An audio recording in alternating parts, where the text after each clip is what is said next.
Hello, everyone. So we're going to start today's webinar.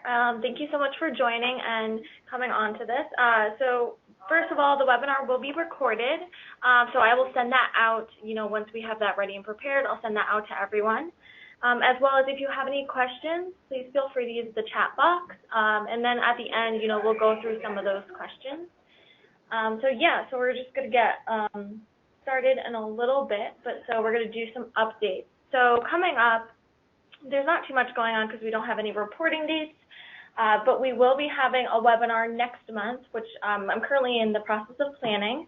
So look forward to that. I'll send that out to everyone once it's completely planned, and that will take place of our conference call. Like usual, whenever we have a webinar, the conference call is canceled. So for next month, we'll have another webinar, and it's going to be on the surveys, DAP, and service plans. So that'll be a really great one. It'll be tailored, to the mentoring program specifically. So let's get started. I'm going to pass it over to Father Reagan. Thank you. Thanks a lot. Let's see, but I'm having a hard time getting my the advanced thing to advance. So just so you know, Father Reagan, this is Simona. The screen that's displaying right now is the stress is, and what I would suggest, either using your keyboard arrows at the very bottom of your PowerPoint screen, there should be arrows that will illuminate once you move your mouse cursor on top of it. Right. Well, okay, good. Good. Good. But anyway, I tried to get back up, but anyway, all right. Well, I'll worry about that. I'll just go forward. I can go forward with my mouse. Anyway, so thanks a ton, Simona. Thanks for Carly for this, and thanks to everybody who's attending.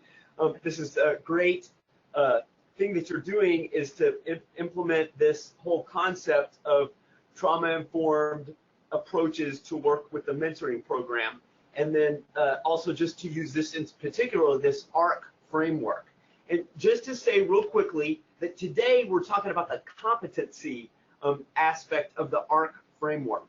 And so we've talked about so far the ARC framework, which is attachment, which basically attachment has the foundational strategies of discussing like engagement and being involved, and really the presence that the mentor will have with the mentee, with the clients, and then helping the client to become a little bit more managing and becoming in a relationship, and just being grounded in the friendship, in the relationship, in the mentorship program that it's beginning. And then the second sort of element of this whole ARC process is the aspect of regulation, where we're helping the clients or the mentees to identify emotions, identify internal experiences that are going on inside themselves, and then to express that in an appropriate way that's a more modulated way, that's not in extremes, but that is regulated for the situation in which they are in.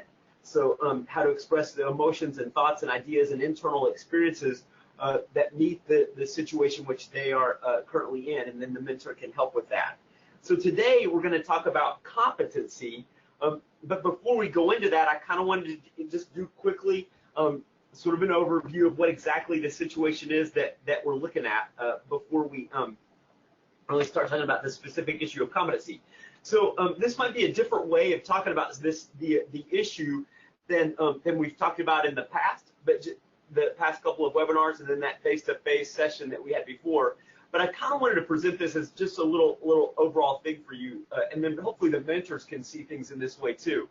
So a lot of times we use the word stress. I'm stressed out. This stresses me out. This is stressful.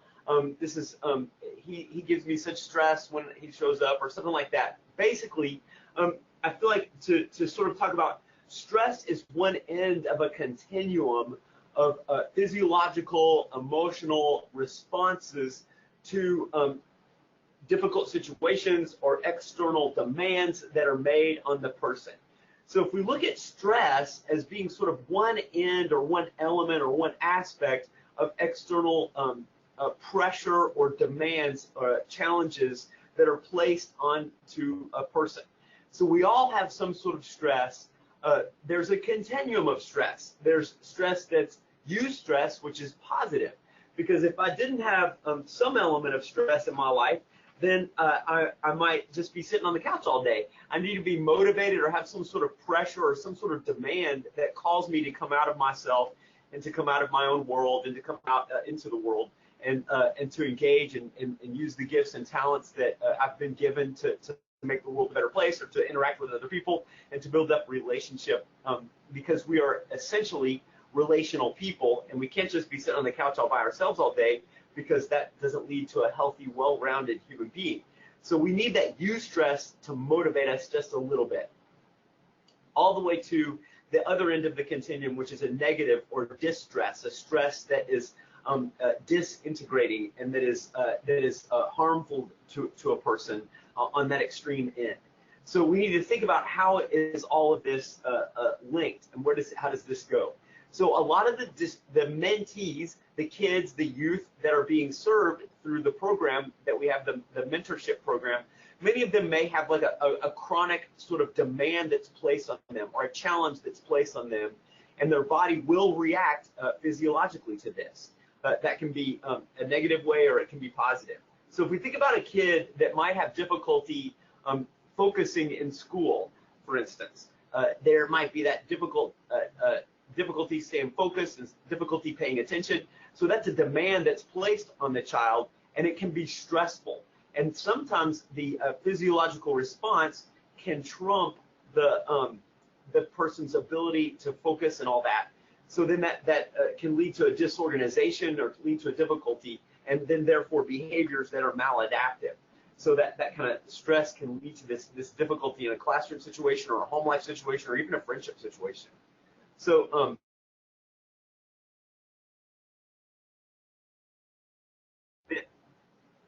I like this statement here. Stress is basically Belastung, which is a German word which means it's a strain that's caused by a load or a burden.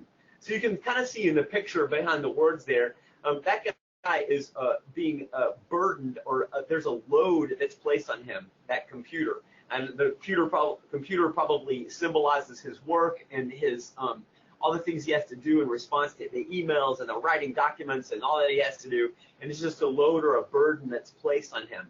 This, in my understanding or my idea that I want to kind of put forth, is that stress, or when we use the word stress or talk about it, can be sort of a low-grade, constant pressure or burden that's put on a person, and it can just be kind of chronic. It can be heavy on the person all the time. Now, how does this fit into the bigger picture of this discussion of trauma-informed care? I feel like that the National Child Traumatic Stress Network has kind of put a good image for us. That if we look at on one end of a continuum, there's normative, developmentally appropriate stress. I've got schoolwork I have to do. I have to respond to the demands of my parents. I have to do chores at home. I have appointments I have to go to. Those are just normally developmentally appropriate stressful things that cause the body to react in some way. Then that we move closer to a more distressful or a more difficult stage or element along this continuum, and that can be emotionally costly stress. That's where, like I was speaking of a second ago, where a kid maybe has difficulty paying attention because of ADHD, or maybe there's a person who's got a lot on his mind or a lot of expectations, a lot of homework that's placed on the child. That can be emotionally costly, which can impact health outcomes. But then on the far end there, which is kind of the red end, is that there's traumatic stress. These are events or external stimuli that cause a truly traumatic or deep impact on the child's life, or on the youth's experience of life. So this kind of goes then to what we're really have been talking about, is this concept of trauma being an event or a series of events that are overwhelming the system in which the child lives. So we all have a physiological ability to respond to stress or to difficulties within our life, but sometimes that system gets overwhelmed, and that's where it crosses over into the area of trauma. And I feel like that's a good way to talk about it to kids, is my analogy, which I've used before to you a couple times, is that, we've got a city that has a water removal system that when normal rain comes, the water is removed. But then when there's a flood or a flash flood or something, which is overwhelmingly traumatic to the city, then there's flooding and the system gets backed up and it can't handle it. That's the same thing for our folks that are experiencing trauma. The system becomes overwhelmed and can't process or handle the external stimuli that's occurred to them or the series of external events that are occurring to them and don't know what to do with it, which leaves a permanent mark on the person's physiology, leading them to react oftentimes to as if the trauma was still going on, as seen by this quote from Bessel van der Kolk, who's a big expert in the area of trauma response, that really being traumatized means you're continuing to organize your whole life as if the trauma were still going on unchanged. So if we think about this situation where there's childhood neglect, childhood abuse, we'll say, there's physical abuse in the child's life. So say, for instance, a child associates when the parent goes into the kitchen and then we hear the ice clinking in the glass before an alcoholic drink is poured, knowing that when the parent gets drunk or has a few of those drinks, it's going to lead to a physical abuse situation. Then hearing the ice cube clink in the glass, it could be really protective for that child to hear that ice clink and to think, I'm going to go over to my friend's house. I'm going to get out of here. My system is telling me I need to flee this situation because it's going to get ugly in a little bit. But then where that's very an adaptive experience because the child's body has learned that. However, it becomes maladaptive when you go to a restaurant and you're sitting there with your friends and you're very safe and you're an adult and maybe your parent is no longer engaged in your life in this way, but you hear ice being clinking in a glass at another table or in the kitchen, which you can hear or something like that at a restaurant, and that sends you into fight or flight mode and you want to get out of there. So this is an example of when trauma becomes so imprinted into someone and the person's life is still organized around that traumatic event. Hopefully that makes good sense. Now here is kind of a situation. I think that the issue is not the amount of stress or the depth or the impact or the depth of the trauma, but rather how are you going to cope with it? And so here we see this silly picture of that hunter there at the bottom, and then see the deers climb the tree above the hunter to stay away from it. So that deer has certainly learned a way to cope with the stress of being a hunted animal by climbing the tree there. Now, I'm not saying that a lot of times we talk about this stuff and we say, oh, it's up to the child or to the youth or to you or me to deal with our own stress. It's up to us. You know, sometimes that's a bit of a victim blame situation. We put the burden on the client or they put the burden on the traumatized person. But the deal here is that there's something horrible has happened to the person, but then they need to eventually learn the skills to be able to deal with that difficulty. So you're not just stuck and mired in the pain of the trauma or of the stress for your life. And hopefully that's the role of the mentoring relationship, is to help the child to develop some skills, to be able to be like that deer there and do something unusual and kind of climb the tree so that they're avoiding difficulty or painful, the pain of that trauma that's still imprinted in their body in some way. So that's a silly picture, but I think it sort of hopefully sees what the impact of the story is. That we are trying through our interventions to give skills to kids, help them develop the skills that are already within them, but to help bring those skills out so that they can live in a safe, good environment. Now, something I feel like I don't think I've completely highlighted in our past couple webinars, and maybe the face-to-face training too, is the concept of how the external environment of the youth really does impact a person's resilience. And the resilience, is like that rubber band where you pull the rubber band way out and then you bring it back, you let go of it, and it goes back to the way it was. That's a resilient image that the person can bounce back from a struggle or from a difficulty. But there's all these external factors that go on. It's not just I know I feel like I sometimes tend to focus on the physiology of a traumatic response.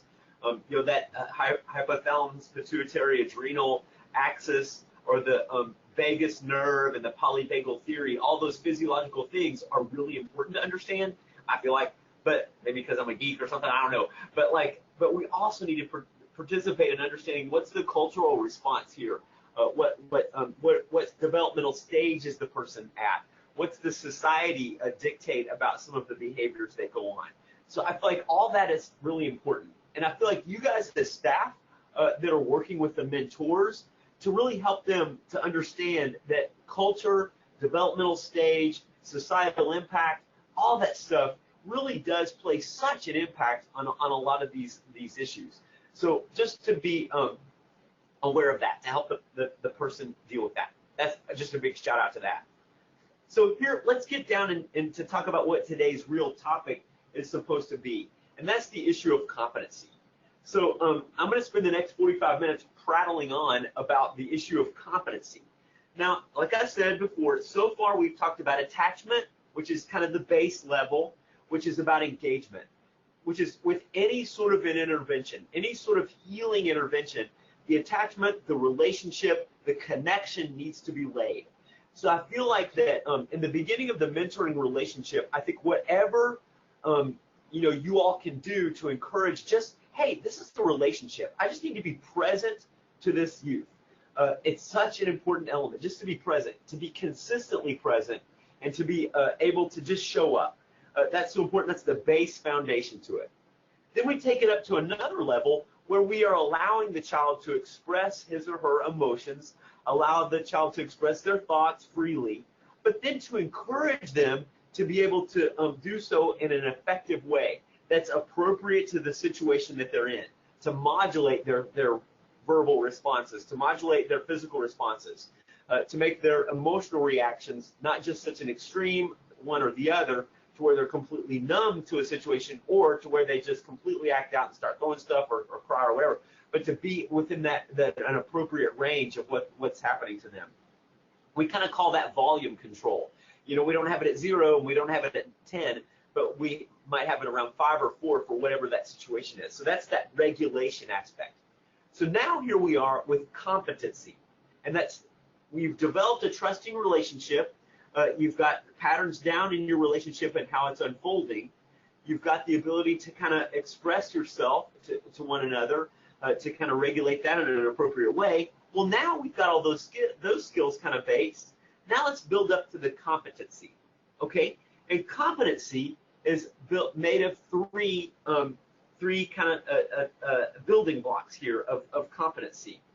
Competency being made of relational connection. This is basically taking that just the mentor being present to the mentee, being able to just be with them to help them build that relationship, to taking it up a notch to where you've really built a connection, to build comfort, to help them feel safe, to identify resources that are to see the mentor as a safe connection, and then to build skills in that relational connection where the mentee, where the youth involved, feels comfortable reaching out to the mentor or to some other caregiver to seek help or to seek support in some form of a difficult situation. The second building block of competency is the issue of supporting an active recognition of the ability to make choices. That I'm like turning the reins over to the child. That maybe much of a youth's life, the reins have been in someone else's hands. Maybe they're in the hands of the trauma. The trauma dictates how the person is going to live their life. Or maybe some external, the parents, the uncle, the aunt, the foster care, the juvenile justice system, the foster system, the agency that's supporting the child is holding the reins. But this is helping the child to take the reins of their own horse, to kind of build that capacity to be able to do what needs to be done to guide their own life, if that makes sense. Okay, and then the third one is to really identify a sense of self, to help them really see themselves as unique, to see themselves as a positive person, and to imagine themselves in the future. So those are the competencies, or the building blocks that we're going to talk about real quickly here today as we think about this idea of competency. And if we were to define competency overall, we would say that that's where the youth can achieve a mastery and see themselves as a success. I think that the formula is, many times, trauma appears in a child's life. That's one. Two, don't know what to do with the trauma, don't know how to react to the trauma, don't know what to do with the bodily feelings and emotions and physical responses that they're having to that trauma. Then therefore, third step, don't have a very difficult time engaging, having a very difficult time accomplishing what needs to be done because they're so distracted by the physiological response to this trauma. They don't know what to do, how to handle it. So then then they end up leading with this terrible feeling, I'm incompetent. I don't have the skills to make it through the day. And then a very, very negative self-esteem leading to depression, anxiety, and outcomes that are very difficult. So what we're trying to do here is to help the child to kind of work through the trauma so that they can see that they have tools to deal with those internal experiences that they're having, with the internal emotional experiences that they're having, so that they can develop some competencies around that so that they can function and be constructors of their own life, so they can build their own life in the future. So that's basically what the deal is with competency. Okay, let's see. Okay, so let's talk a little bit about the relational connections that we were I was just referring to. Now, let's give just first of all the deal about exploring connections in relationships. That's one of the three things. So you can kind of see how this is sort of a pyramid. We've got competency, and then competency is made of relational connections, executive functions, and self-identity. But relational connection is made of exploration of connections in relationship, establishing resources to access others, and to build skills to support those resources. So let's talk just briefly about this idea of relational connection. So here we see that relational connection is an important part of this whole experience of the process of recovering from trauma and building the competency. Okay, basically, relational connection is built on the idea that you have some belief that other people care about you and care for your safety and care for you. I feel like that's core to what the mentor is doing, is that, hey, young man, hey, young woman, you are not alone in this situation. I'm here with you, and I'm a safe relationship for you. Because many kids will be coming into this situation feeling like that there's not other safe people in the world, and that they're able to find some element of safety in the relationship that they build with that mentor. So basically, some of the things that you could do, or that the mentor could do, is to talk about what has your relationship history been like. What other relationships have you had in your life? What are your current relationships? What friends do you have at school? How's your teacher? Is there a counselor at school that what about a coach?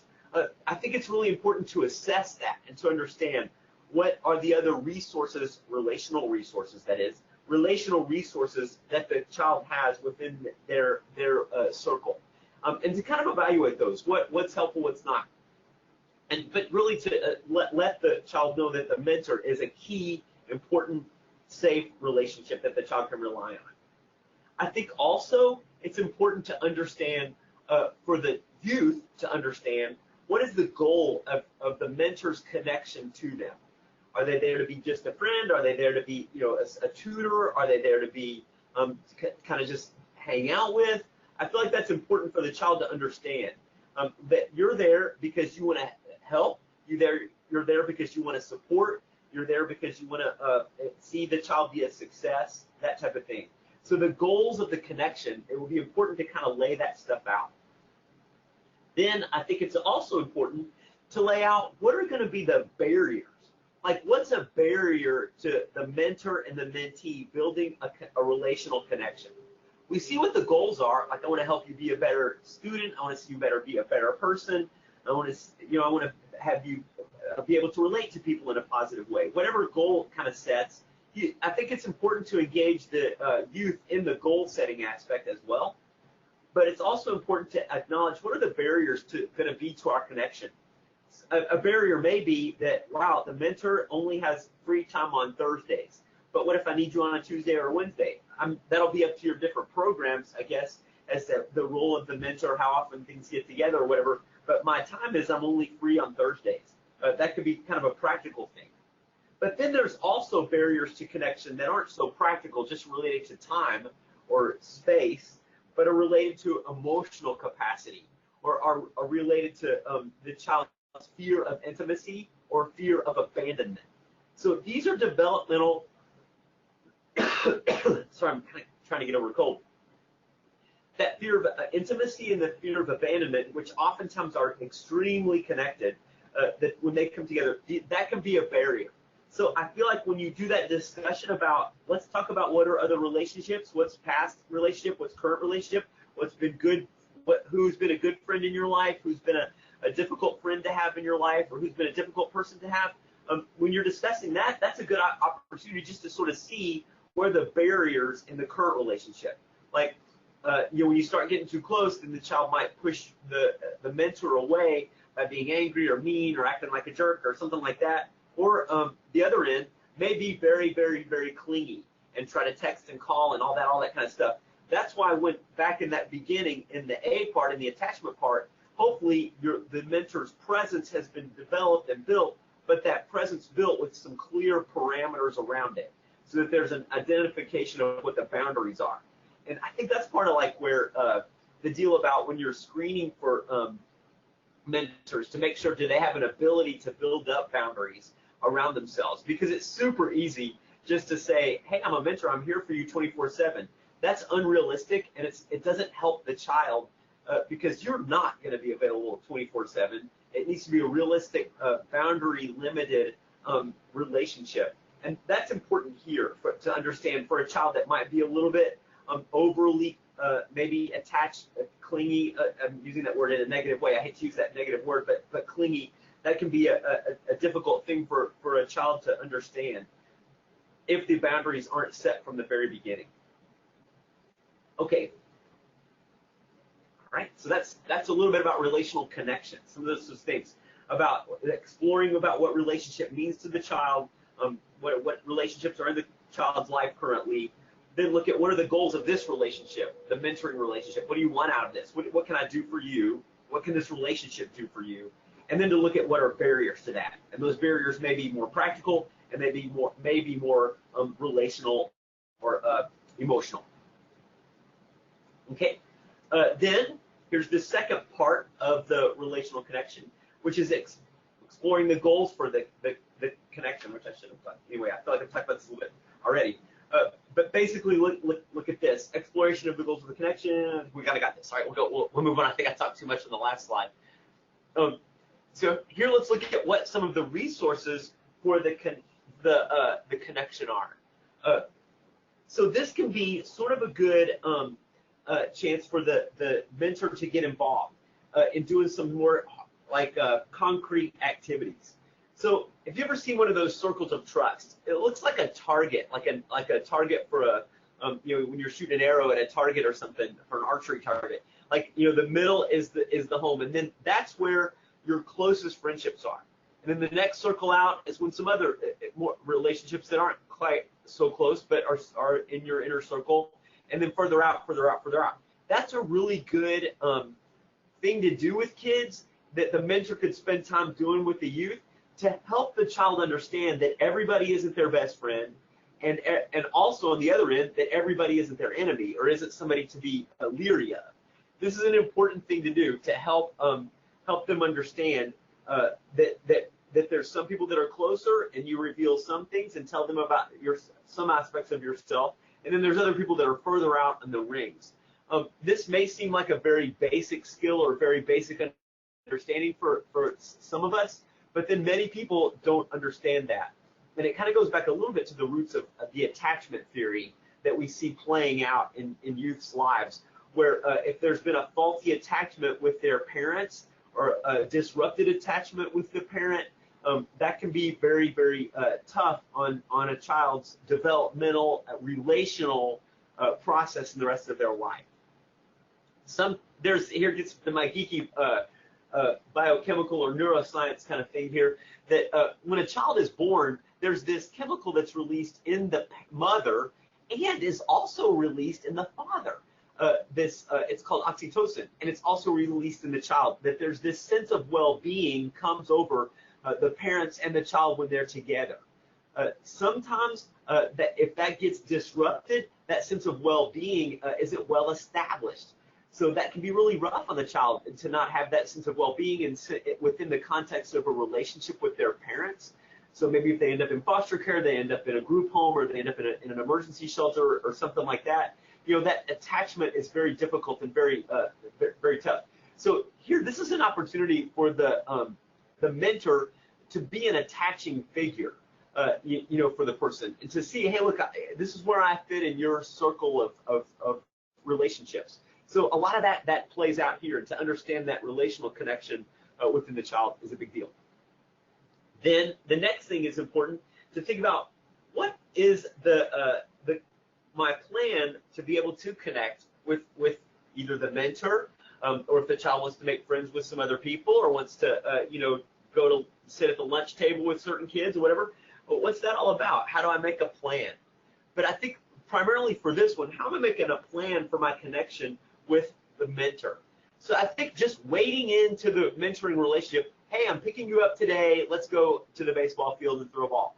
That's one thing. That's kind of the image of what this mentoring thing can all about. But it's also important to sit and talk this out. Like, what do we want out of this? What do you want? How can we plan this? All that kind of stuff. I think that's an important step to consider in this process of identifying resources for connection and to develop the relational connection. Okay, so here's the next. Oops, did I do that? There we go. Here we're now going to create some opportunities for connection. This is a really good kind of step here. Now let's think about, as you can see, these are some skills that need to be developed within the child, within the youth, and that can be built or discussed together with the mentor. So basically, you're working on communication skills.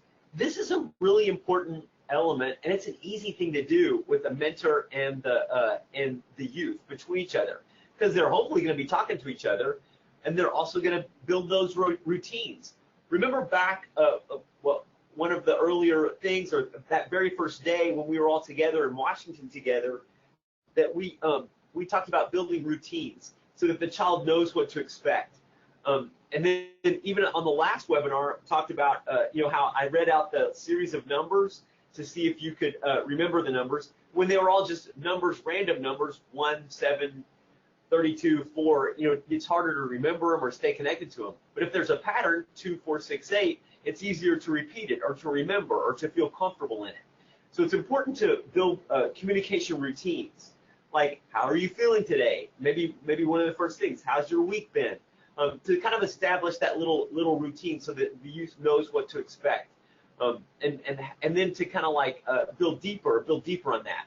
The routine can be something that creates a little groove, say a little groove in the road, and you can dig deeper into that groove. So maybe the first time you come in, and the first question is, how has your day been? The kid might say, oh, fine, the teacher is whatever, this or that.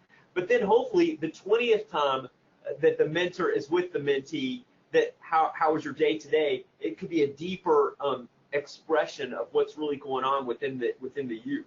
It could be a deeper ability to express that. So that building that routine leads to a deeper communication and a deeper sense of relationship and a deeper sense of connection. I don't know if that makes sense. So like the first time we get together, I'm telling you like one level of things, but the 20th time we get together, hopefully it's a deeper level of things, but it's that same routine that just gets keeping deeper and deeper and maybe more self-revelatory and that type. Then there's also, we need to help the youth to understand the difference between what is verbal and what's not verbal. So, so much of life is not explicitly stated or verbalized. So this is a big deal. So this is something that happened over the weekend. my niece is in high school, and a friend of hers got in a car wreck, and she's been really hurt by the accident. She's going to be okay, but it's going to be a long process of healing. But it was so my sister took her daughter, my niece, to the hospital to see her friend. So she saw her, and I don't think my niece has ever seen anything like that. You know, she's laid up. She was asleep. She did at one point have a breathing tube, but that's been taken out. But to see all that and to see the bandages and all that kind of stuff, it was emotionally jarring, I think. Well, Suzanne, my sister, takes my niece out into the car and says, "Are you okay? Was that hard? How are you feeling?" And my niece, "I'm fine." And then then to kind of go a little further, how did that affect you to see that? "Oh, I'm fine. She's going to be okay." Well, then, though, in direct quotes to from my sister, then she spends the rest of the afternoon, my niece, being a total jerk to my sister. So I feel like that was a nonverbal communication of my niece being impacted by this experience of her high school friend, being in a car accident and being in the hospital, but really not knowing how to communicate it. Like, I know my niece, she likes to come off tough, and she likes to come off in charge. So she didn't want to like have a tearful moment, but then she exhibited her emotional response to that by being kind of mean to her mother. I think it was wise of my sister to notice that, but I think also maybe it might be wise to kind of revisit that someday. Hey, remember when you reacted this way? I wonder what you were really feeling.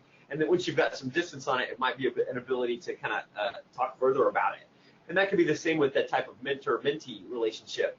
If the youth shows up kind of being a jerk and the mentor doesn't know what to do, I think it's important to remind the mentor constantly, this is not about you. That's not at you. To remember that who knows what else has happened to the child at school or in their home life that day, and they're non-verbally communicating it. So I think it's then encouraged. How are we able to draw the youth out in a verbal way? How can we check in with them? But I think also it's okay to non-verbally communicate things. Do you want to write something down? Do you want to, use your hands? Do you want to use your body to express something? That's other ways to kind of express your feelings through nonverbal or verbal. And I think it's important to build that structure and that routine in the relationship with the mentor so that there's an ability to express an emotional reaction. This is a new skill for lots of kids and lots of people to be able to express what's going on inside of them. Okay, let's see. All right, then here comes another slide here that it's important to support positive communication. So really, that word modeling. So there's this guy, a researcher or whatever, psychologist, scientist, Albert Bandura. The guy is a found big deal. And his whole thing was about social modeling, social learning theory, that what we see, we will repeat and we will also engage in. So if the mentee sees positive communication and expression of feelings and regulation of emotion coming from the mentor, the youth is going to repeat it. That's just it's scientific evidence that indicates that. So I feel like just that constant verbal and nonverbal modeling of what's an effective communication patterns from the mentor will make a difference, and then the youth will begin to pick that up as well. Now, this is important statement here. Help separate and clarify message and method of communication. So the message and the method of communication, it's important to kind of clarify that. So my sister's response to my niece's response to my sister there, to her mother, was a method of communicating. It was a method. But the message was not at all clear.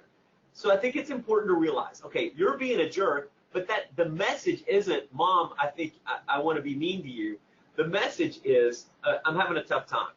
So I think it's important to distinguish those two things. What's the method? What am I using here? Am I stomping my feet? Am I, not looking at you in the eye? Am I, not engaging in good hygiene practices. What is going on? There's a method of communication there.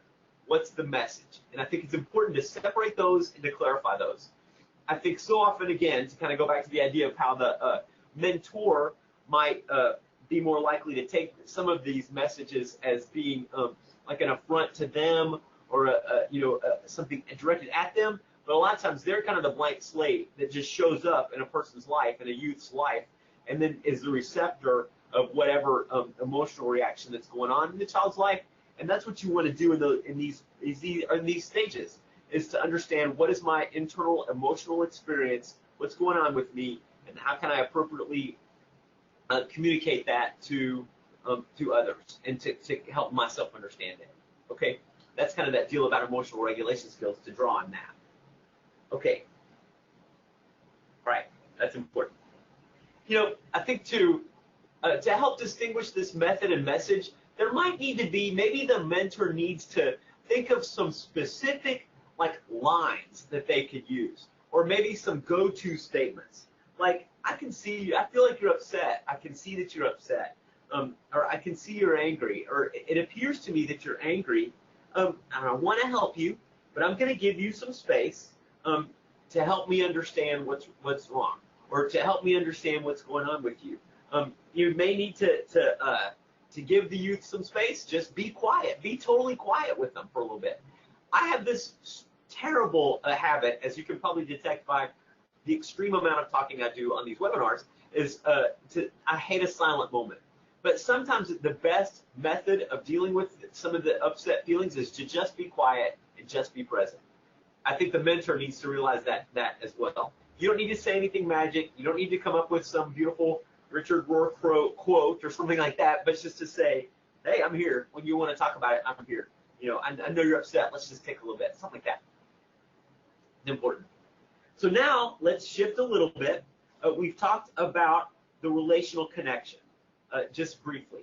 So you're getting what it could take people months and months to learn. I'm just throwing it at you in terms of 1 hour. But now we're going to shift to that next thing, which is the executive functions or executive skills. We're going to switch to that. Now, let me point you to this little thing called the Marshmallow Test. You could Google this and see the YouTube video of the Marshmallow Test. What this is it's a study that was done in the 60s originally, and then has been replicated a number of times. And and the deal is, it's that the researcher brings a young child into a room and shuts the door, and so the child is there with a marshmallow. You can see the picture there. And then says, if you can not eat this marshmallow for a period of time, if you hold on and don't eat it, then when I come back, you can have 2 marshmallows. You can have 2 marshmallows. So it's doubling the reward. And then the researcher leaves the office and shuts the door, and of course there's a camera watching the kid. And the kid, you can see the anguish of, should I eat the 1 marshmallow or not? And then the kid ends up eating it in this scenario. But basically, I've got these questions here. That's kind of an interesting thing. Maybe this could be a thing you could show your mentors to talk about, how is this concept of delay of gratification? That's an executive function. It's an executive function that some kids at a younger age don't always have yet.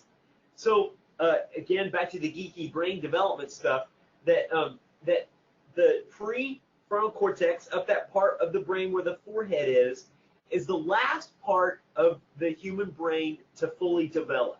That's where all this executive stuff is, where your verbal responses, your logic, all that stuff is right up in the prefrontal cortex.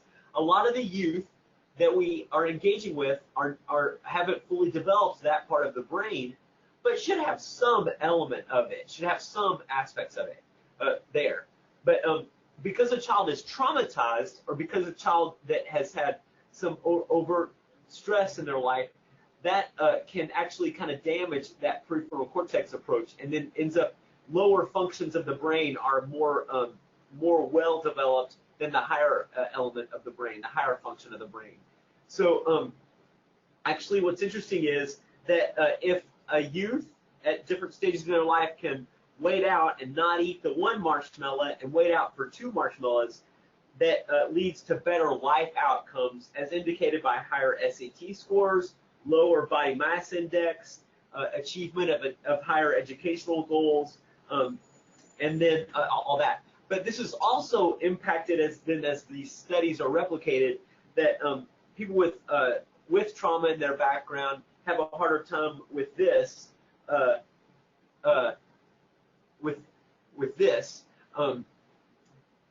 Then they have I lost track. This is the problem with having your text phone in front of you. See, you can't. My executive functions aren't all on all wheels. So there's other social factors, just to say, that impact this delay of gratification, including poverty is a social factor here. A lot of times that impacts, because if you've got a marshmallow, you got to get it now, because you never know if you're going to get one again. So that concept might not be something that someone who's been raised in poverty might have. But then also just an important thing to think about, this attainment of an executive function. Okay,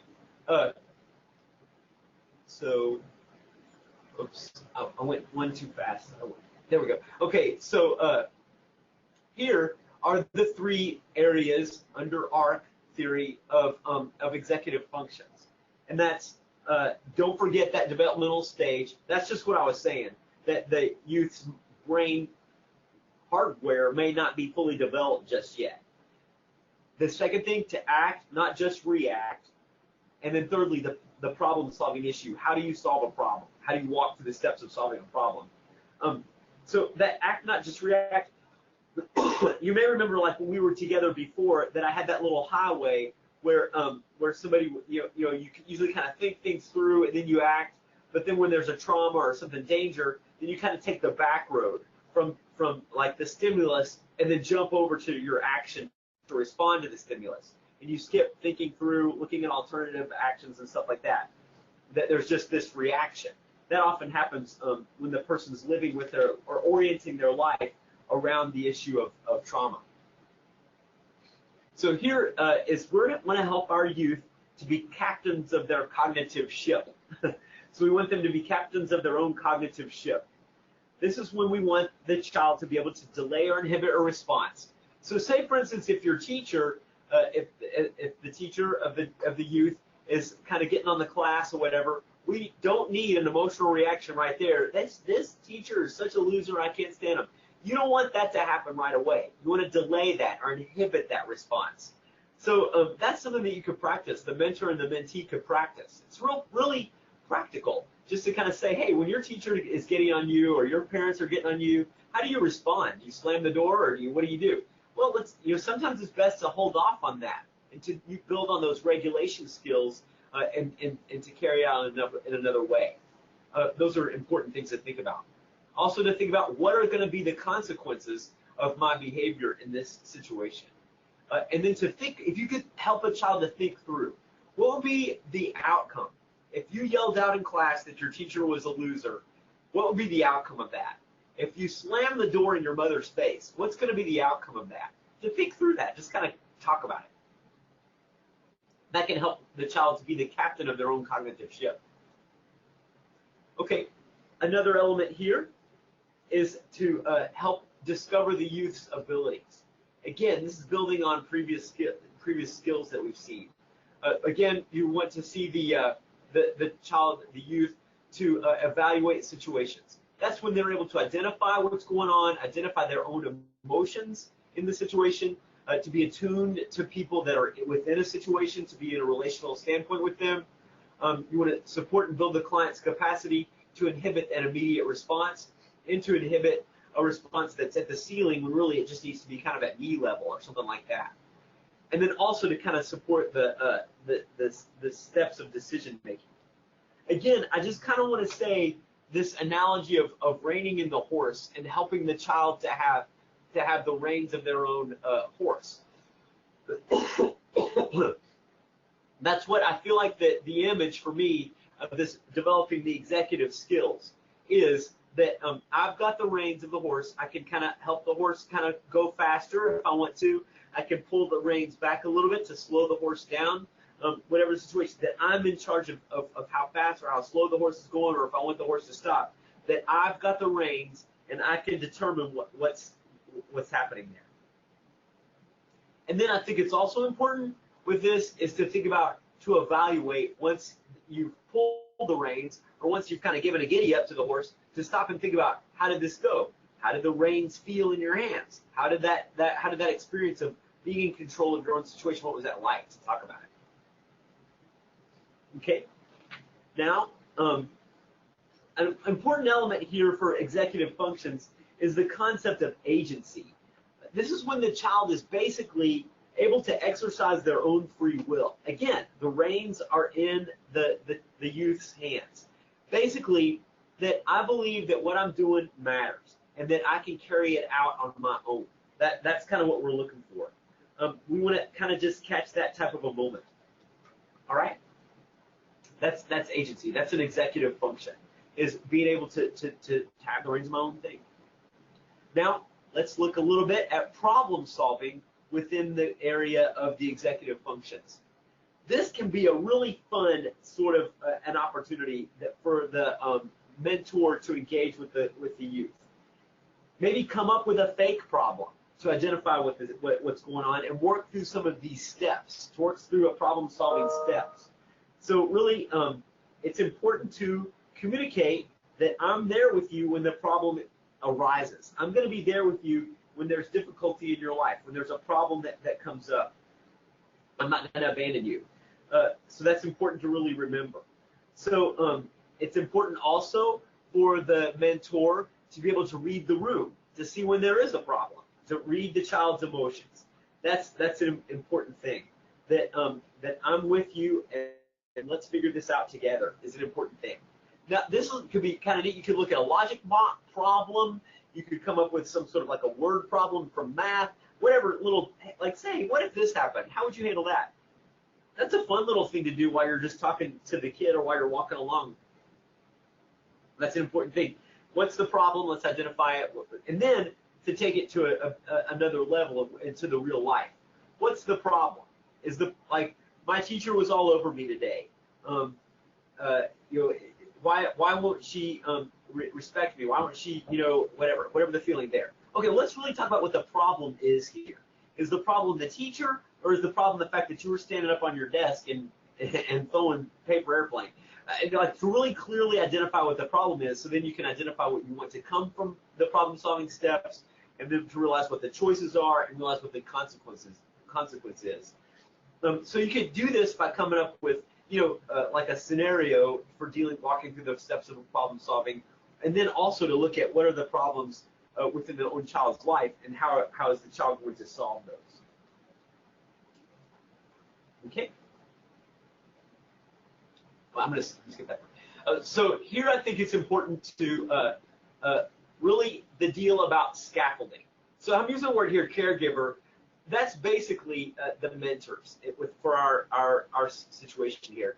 That to scaffold a problem-solving skill, you may spend a long while on it being able to identify what the problem is. What's the problem in this scenario? What's happening here? What's the difficulty here? And then it's a scaffolding thing. Then you maybe learn what the steps to problem-solving are, and then you begin to implement them. So it's one thing leads to another. I think we can't get it all done in one day. It's important to realize that it's a scaffolding process. And it might even begin with the child observing the mentor solving a problem, whatever that problem may be. Okay, so now because no PowerPoint is complete without a good Dilbert cartoon, you can see the cartoon here. Why does it seem that as if most of the decisions in my workplace are made by drunken lemurs? Decisions are made by people who have time, not people who have talent. Why are talented people so busy? They're fixing the problems made by those people who have time. So let's not be this. Let's really be people that are doers and that can really implement, but also that have planned it ahead and that can make good decisions. Okay.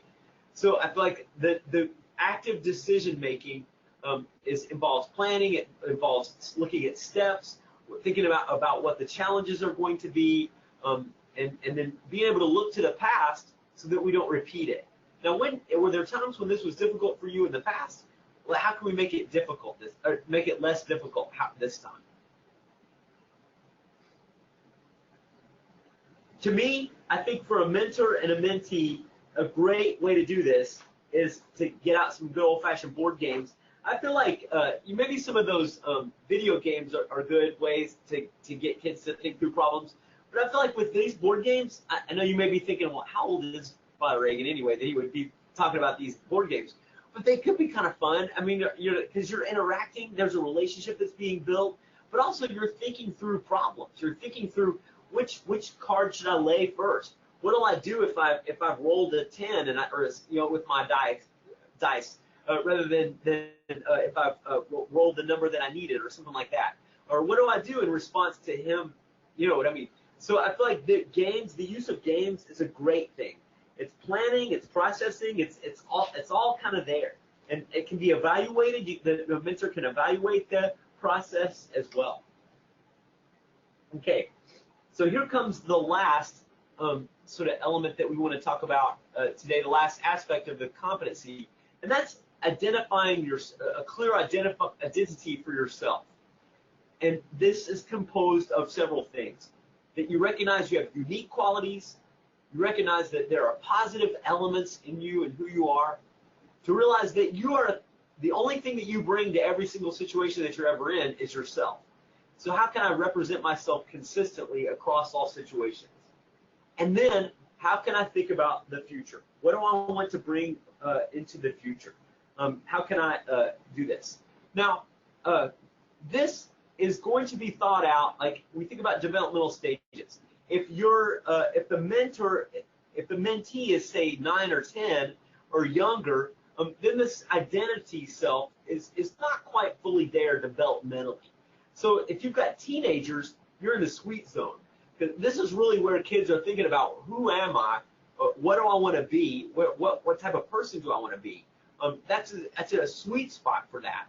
But I think it's important for kids to think about their own qualities. What do they bring? What gifts do they have? What sort of weaknesses do they have? Things like that. What do I bring across the situation? So this is important to kind of begin to grab onto that agency, like I referred to earlier. To realize that I want to live in my own free will, and I want to be able to have the reins for myself. So that's important.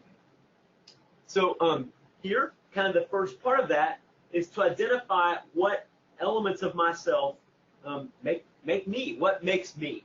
What makes me unique? What are things? That's a great thing where you could ask, like, this is something where the mentors could be with the mentees, and just one day, hey, what makes you different from your brother? What makes you different from your other classmates? Anything? What makes you this thing? That kind of thing. Now, this type of thing, you can even sit down, like on a day when it's raining or something, you don't want to go outside. You can make up a little collage.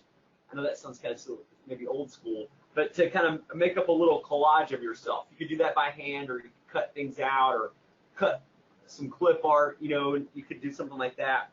You could use some sort of an artistic expression, clay or a sculpture kind of thing like that, whatever. Or if you've got a bunch of kids, you could do some kind of talent show or act something out, act a story out, whatever. That so what is it that makes you unique? Tell me what makes you unique. I know, like, I've seen, like, some kids make bulletin boards or things like that. That's it. Or I feel like a kid's birthday is a great just day to celebrate who you are in your unique life, your unique self. What do you want to do today? It's your day, your birthday. What do you want to do, and how is that different from other people? What kind of cake do you want? What kind of snack do you want? What do you do? So I feel like that's important, really, really an important thing. Then the thing about a positive self. Now, this is when, if you're recognizing and celebrating the positive aspects of the mentee, then you're helping them build self-esteem and efficacy. You're building efficacy in the child by recognizing the gifts and talents that they have. So some things that you could do on that are really think about, like, what are your accomplishments? Let's put up a list of the things that you've accomplished. What are things that you like about yourself? The way you look, the things you think, what is it that makes you like about yourself?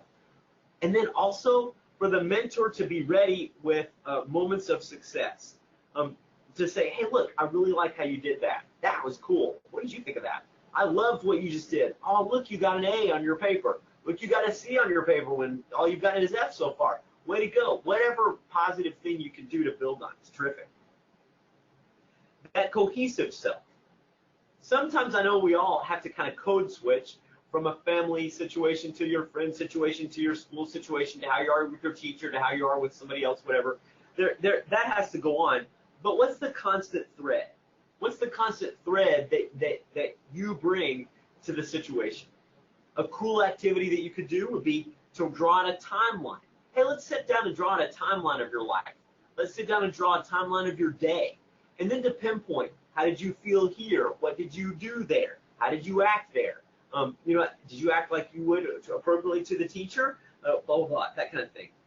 Even maybe a personal crest, like one of those crests, that where you're kind of like, okay, this is me at school, this is me at work, this is me at well, not work, but this is me at with my family. What is that about? What's that? Another thing to talk about, or a little tool thing, could be like, what are ingredients of yourself? If you were going to cook another you, what would they be? Or what would you put in as the ingredients? Then, lastly, to kind of think about the future self. What do you want to do in 5 years?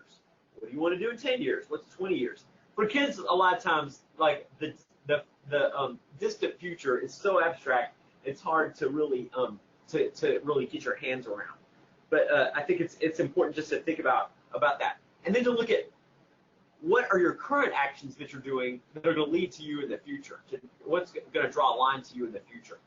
And I think in thinking about that future self, you think about yourself in context, but also you think about yourself in relationship to the people that in your life. So it's coming up on 3 o'clock. So if you could just give me another minute or two, I'll wrap up, and then maybe give a couple things, and then maybe if there's some questions for yourself or that you guys might have, we could take a minute to do that if you're willing to stay on for another minute or two. Hey, Father. Yeah. This is Carly.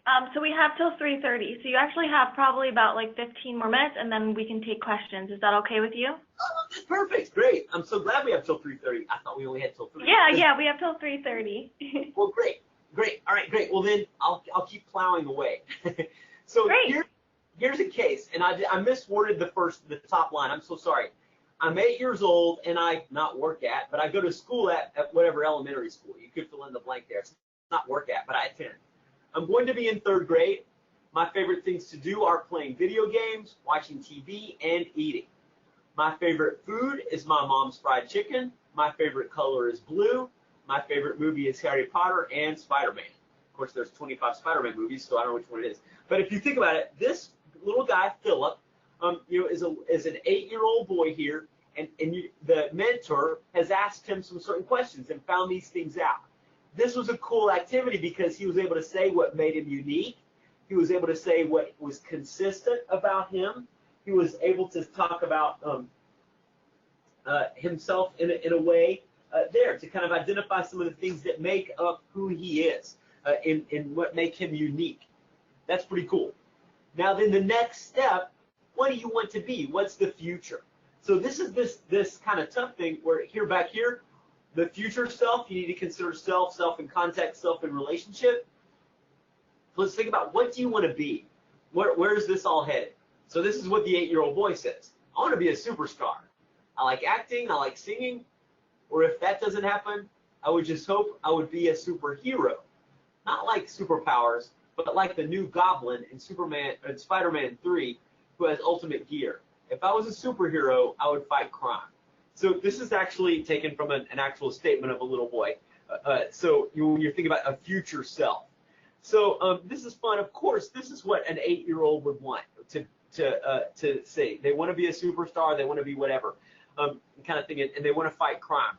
So here is an opportunity not to poo-poo and say, what, are you crazy? You can't have superpowers. They can't say that. He has some sense of he knows he can't have superpowers. He just sort of knows that. You can kind of sense that from what's being said here. But he kind of wants to be something special. And he wants to help by fighting crime. This is where you can engage in a conversation with like, you want to fight crime. What do you mean by fight crime? What's crime to you? What's that like? What's this? You can use sort of some of these things as a metaphor of how you would have a deeper or more realistic conversation about what do you really want to do with your life. I think that this is a developmentally appropriate expression of what a youth wants to see his or her future like, but then how the mentor could use that. You want to be a superstar? How could you be a superstar? How are you already a superstar? What's super that you're already doing? You like acting and singing. Hey, when do you get to do that? How can you do that in your life? When do you get a chance to do it? Let's sign you up for the play at school. Let's get in the choir at school, whatever, or at your church or whatever. So that type of thing. So utilize some of this stuff to kind of translate it into an actual reality. Okay. So I love that this is a little case that you can sort of express. So now I want to spend the next couple minutes talking about not just the client, because we could spend, of course, hours and months more looking at that situation. Oh wait, I got one more thing here. I spoke ahead too fast. I want to kind of say this. This is an important thing, I think, for the mentor to do. Last week I talked about that deal about modulation of emotions, or not last week, last month, and that like where are you? Are you in the red? Or are you in the blue? This is another thing I'd like to give you as far as a little check-in. Take a moment to look in and check in with yourself, but also to check in with the mentee, that the mentor could use with the mentee, is to think, what's your energy level? Is it a match for the situation that I'm in, or is it terrible? A terrible match? Not at all. Where's your energy? How high or low is it? How comfortable is that energy in your body? Where are you in the situation? And, to kind of talk about how can we get it up to that 10? How can we get it closer to 10, where you're more comfortable rather than being uncomfortable? And I feel like it's really, really important for the mentor to always realize that if I'm not comfortable, if the youth, the mentee, is not comfortable in this situation, that rather than me as the mentor saying, okay, well, what you need to do is this. What you need is some more ice cream. What you need is to go play a game. I feel like that's a way to turn the kid off. But just say, what could you do? I want to put the reins in your hands. And that's practicing, again, that executive function deal where you're able to put the reins back in the youth's hands. That's important in the mentor-mentee relationship. Okay, let me see how you're feeling, how you're doing, and then what do you want to do to be able to make a difference here, to change your energy in whatever way that might be for you. I feel like that's an important thing. There's a fine balance here between turning the reins over to the youth, letting them know that they are eventually in control, ultimately in control of their own life and their own circumstance, but also to know that they're not completely being left alone, that there's somebody here with them that they can rely on and that they will help set a structure. That's such an important need for young kids, to know that they have somebody to lean on. It's not just up to them. So this is a tough balance those mentors have to work out. How do we communicate that to them? It's kind of the same thing for the mentors relating to you guys too. I guess the mentors want to have some autonomy for themselves, but also they need to have you all as a backup. They have the Catholic Charities Agency as a backup in this situation, which is why I kind of wanted to talk about this next part here. So look at this case, or this, I'm sorry, not this case, this little quote. The expectation that we can be immersed in suffering and loss daily and not be touched by it is unrealistic, and expecting to be able to walk through water without getting wet. So the image there of those policemen, those or maybe they're first responders or whoever, whatever they are, those are kind of the mentors. And they're wading into a difficult situation when they promise to engage with the youth. It's not going to be easy. But to think that they're going to go meet with this mentee every week or every month, or how often they meet with the mentee, and then think they're going to walk away totally dry or totally untouched or not have an emotional reaction is not realistic. So you can kind of see, like, these guys are running in to fix some situation with a flood or something, but they're all getting wet. So they're engaging in a helping response, but they're getting wet. This is what's happening with the mentors, that they're going to get in quotes, wet with this situation.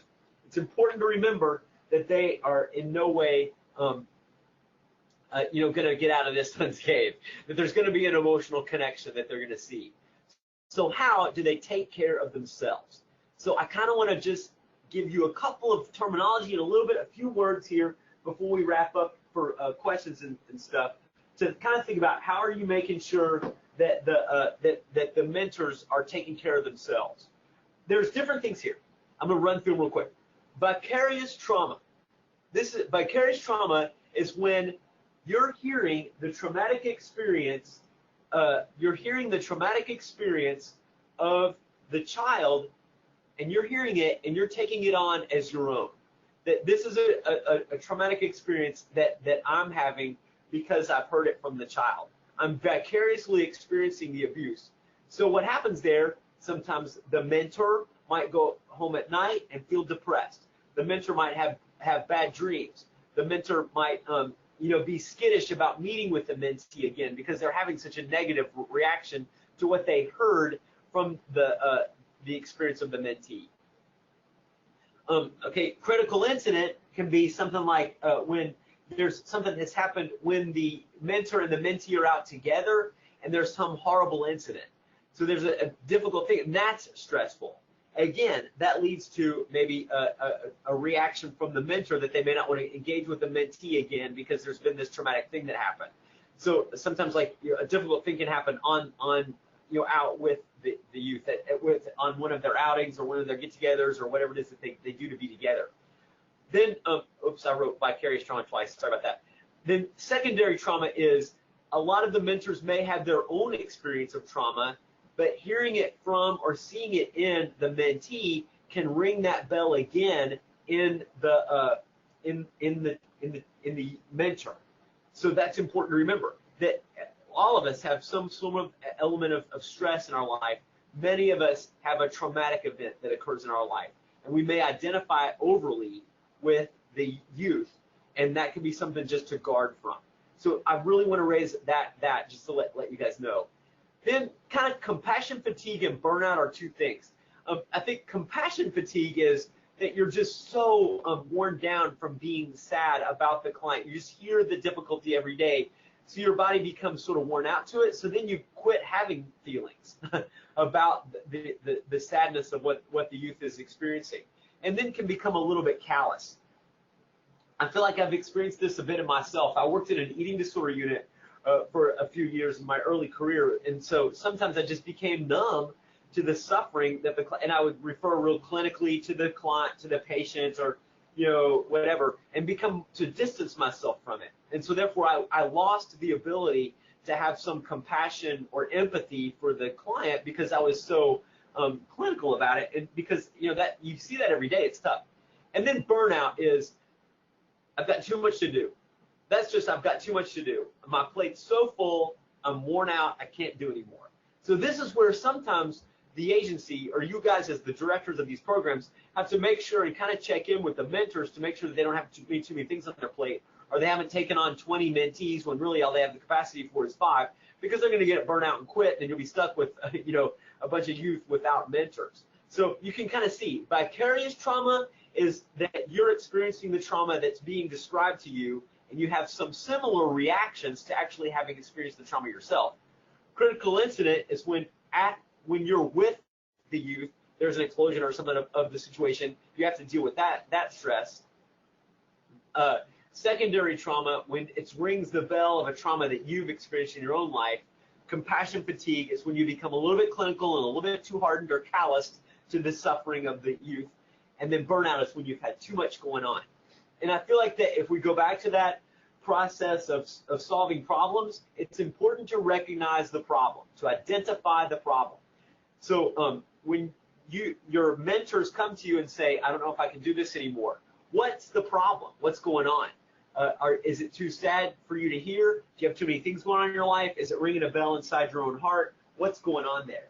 So that's an important thing to think about. Then where do we go from there?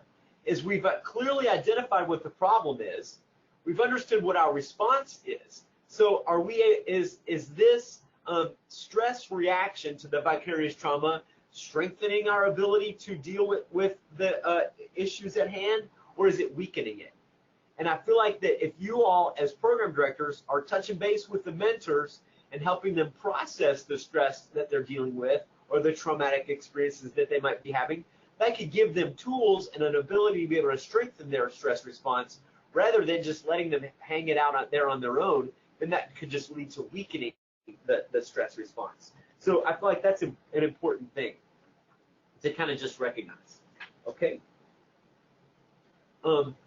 Here you'll see sometimes I think it's important. The mentor is not always going to come to you and say, hey, I'm experiencing this. It might be up to you guys to watch out for some of these things. Do you notice that the person is maybe physically not as responsive as they were? Are they more tired, whatever? Are they having emotional issues with the youth? What's going on? You can kind of see, are there spiritual issues, cognitive? You can see some stuff going on. Maybe the mentor is always late picking up the mentee. Or maybe the visit is always being cut off short. Or maybe they're not coming for training, whatever. Those are usually little red flags that there's an emotional, behavioral, or cognitive response that's going on to something because of vicarious trauma or secondary trauma or whatever I was just talking about. Okay, this is where we have to recognize the self-care deal. So how is the mentor taking care of themselves? What are they doing to make sure that their lifestyle is conducive to this, so that they are going to really be helpful to the youth and helpful to your program? So self-care can take on a lot of ways.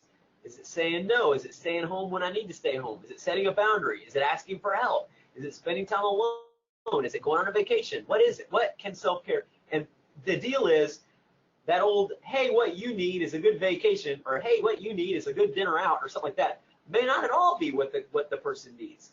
It's, again, letting them define what they want out of this situation. Hey, what can you do to kind of get yourself some energy back? Can I support you? What do you want? I think making their own self-care plan may be really important. I feel like this might be a good thing to do even from the beginning with the mentors. What are you going to do to take care of yourself in the context of this mentoring relationship? So there you go. We got it all done, and it's 3:17. So I'm pretty psyched about that. So do you guys have any questions at all that I could help with, or that we could, anything at all? Yeah, so we have one question so far. So the first is, what are some good ways to provide support to mentors when a stressful situation happens or burnout occurs, besides some of the good resources you've already given? Okay, so I feel like some of the things are being able to, I know if I don't know what to do, or if I feel like I don't have any agency over my own situation, I get burned out, or I kind of want to turn myself away from it. So I feel like I know that you guys as mentor directors or directors of the mentoring program, giving the skills as much as possible to the mentor so that they're fortified with what they need. That's important. I feel like making sure that they've got the knowledge and to know what to expect. Telling them a little bit about what trauma reaction can do. To expect some of this, to be pushed away. I think giving them the knowledge and the skill that they need to do to listen and open up to the child is really important. I feel like you've got the skill, you've been fortified with that. That's going to reduce the likelihood of burnout or compassion fatigue. I feel like another thing is maybe this deal about connecting with other mentors, because I think there's no better recipe to compassion fatigue and that type of stuff if I feel like I'm the only one that's experiencing this. Hopefully that even if you do a Zoom meeting like we're having, or some sort of webinar type of arrangement where they're together in cyberspace or something, or a Facebook page where people can be together and they can share their own ideas, like, hey, I'm really struggling with my mentor or my mentee, or just to kind of talk to each other so that they know they're not alone.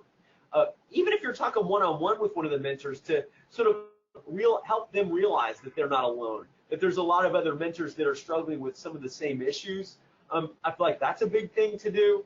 And then I think also maybe build in little holidays for them. Maybe if you could look at the calendar year and how you have the mentor relationship set up. Maybe you could just say, hey, look, now in October, or the third week of October, you don't have to meet with your mentee. Oh, look, that's a little vacation. It's a little holiday for myself. That sounds silly, but a little break like that built in, they know when to expect it. They have something to look forward to. It gives them a goal to work for.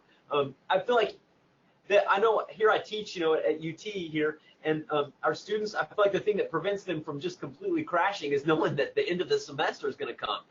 I feel like that's a big deal for maybe the mentors as well. I know when the break is going to be. I know when I can take a break, or I know when something different is going to happen. That might be helpful too. So that's just a lot of ideas off the top of my head. Great. So we also have a hand raised, so we're going to open up Shirley's mic so she can ask if she has a question or comment. Great. Hi, Shirley, your mic is open if you wanted to post a question or comment.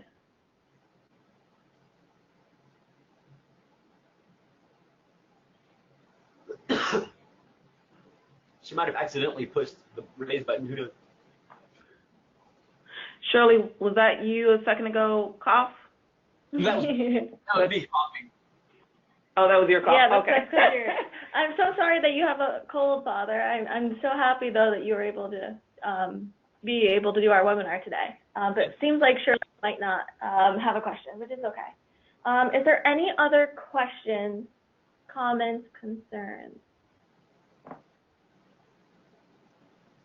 Looks like we have one from Beth. I'll go ahead and unmute your mic. A second ago, you had your hand raised. Yes. Yeah, I just wanted to ask the question. I like that slide. You kind of went by it quickly, the self-care plan. I was actually pulling my, let's see, Can you see it? the one right before it, I think. It had the little, just quickie ideas. Yes, that one. Oh, great. Yeah. Okay. Maybe I'll take a picture of that. Thank you. Oh, good. Oh, good. Yeah, well, I stole it from somebody else, so you're welcome to it. Great. Thank you. I like it. Sure. Yeah. Also, there is the handout that you can click and open that up as well. I'll also be sending out the presentation, so you guys can use this, with your mentors and, share it with them. So definitely feel free to use all of this. Oh, perfect. Thanks. Too, probably the way that I've just talked my head off on this is, I think like if you're meeting with the mentors, you can always like just take this in little chunks, even like to talk about how to solve a problem could be like a little, I don't know, a little write-up or a little, I don't know if you meet with them or something and do a case study. Hey, say a kid has a problem at school that somebody's picking on them. How do they deal with it? And identify the problem, blah, blah, blah. You could just do if you're doing trainings like that, you could take a lot of this stuff and just divide it up pretty easily into chunks. Great. So is there any other questions before we finish up? Okay, great. Well, thank you so much for being on the webinar. Thank you, Father Reagan, for doing this at a distance. It was great material, like always, so we appreciate that. But I hope that everyone enjoyed the webinar. I'll be sending out the recording and slides once we get that all finished up. But yeah, so yeah, I hope that you all have a great rest of your day, and thank you for all of you who attended. Thank you for pulling this together. Thank you, Simona, too. Happy to. Thank you. This was great. Great. Okay, guys. I'll see you later, and then if anybody has any issues or if you want me to talk to somebody or do something on any of this, you can email me or email Carly, and then and I'll be happy to talk on the phone, email, whatever. Great. Thanks, Father. Have a great rest of your day. Okay, you too. Bye-bye. Bye-bye.